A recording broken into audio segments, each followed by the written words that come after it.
le temps a une importance très capitale, non négligeable.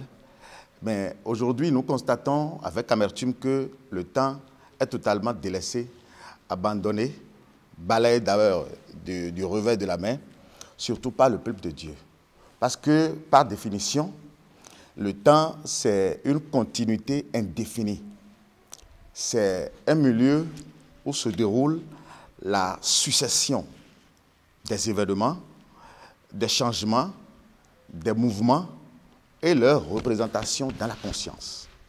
Donc, c'est un point fort, parce que Dieu lui-même, de par le verset de base, dans Daniel 7, verset 25, bien sûr, nous a déjà avertis, surtout par ce prophète Daniel, en nous disant que dans la suite des temps, que l'ennemi, l'âme qu'il aura, enfin, l'âme qu'il va se donner, ne serait-ce que pour détruire, réussir à détruire le peuple de Dieu, ce serait le changement du temps.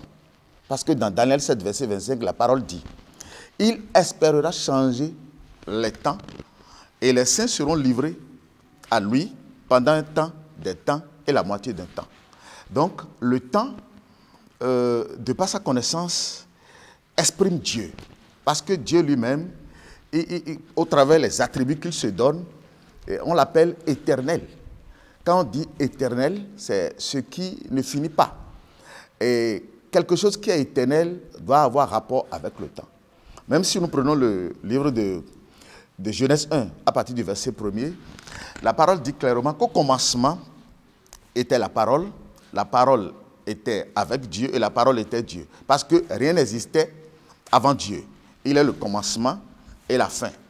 Quand on dit que Dieu est le commencement et la fin, ce n'est pas que Dieu a de fin.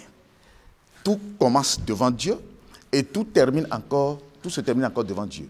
Donc, si nous partons de là, nous allons comprendre que le temps est quelque chose de très important que l'homme en général ne doit pas oublier. Surtout, l'enfant de Dieu en particulier ne doit jamais oublier. Jésus lui-même, au moment où il était sur la terre, dans Matthieu 24, verset 15, nous a encore donné le même rappel. Il nous a dit, l'ennemi espérera changer le temps et la loi. Lorsque vous allez voir l'abomination de la désolation dont a parlé le prophète Daniel venir dans l'église, que celui qui lit la Bible fasse attention. Jésus, si le changement de temps ne va pas occasionner quelque chose de très grave sur le corps du Christ, Jésus lui-même n'allait pas répéter les mêmes avertissements que Dieu nous avait donnés au travers le prophète Daniel.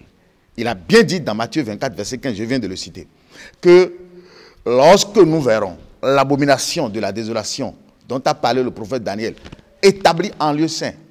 Alors, le prophète Daniel nous a parlé de quoi? Il nous a parlé du changement de temps.